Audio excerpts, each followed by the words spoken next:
sculptor John Heatwole, who creates these wooden works of art, draws on fantasies created in his mind when he was just a boy. Fantasies that were an escape from a neglected childhood, a household where both parents were alcoholics. My home life wasn't really ideal. It was really kind of scary in a way, and my sister and I both just took different routes to kind of create other worlds, to kind of push that one aside. And mine was to go in the woods with my books about wizards and dwarves, just fairy tales and things like that. And I just created other worlds to block out the one that I had to live in. Among his favorite books as a child, the Shakespearean tale of A Midsummer Night's Dream. He particularly loved one of its main characters. This piece is called Puck, and I'd always liked A Midsummer Night's Dream. I liked the imagery in it and the fantasy in it and everything, so I wanted to do Puck the way I saw him. Many of his characters are from his childhood dreams, a world full of wizards and elves and pot-bellied dwarfs.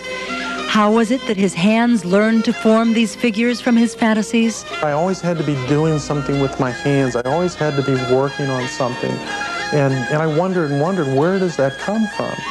And so it was wonderful when I found out that in my line, going all the way back, over 200 years, there have been potters and silversmiths and cabinet makers and weavers and loom makers and just so many different, types of the early crafts. And I feel like it's really in the blood.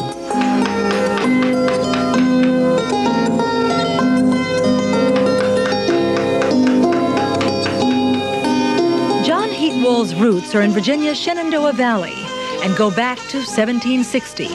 He was drawn there when he decided to leave his job on Capitol Hill to pursue his wood carving 20 years ago.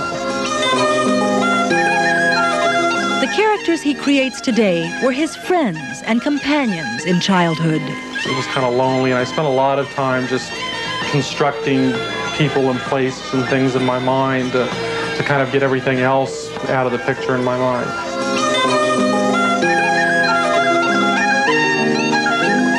As a child, John Heatwole made friends of wizards and wonderkins, fantasies that calmed his fears and brightened the darkness of a lonely childhood. Today, he's called the Wizard of Wood.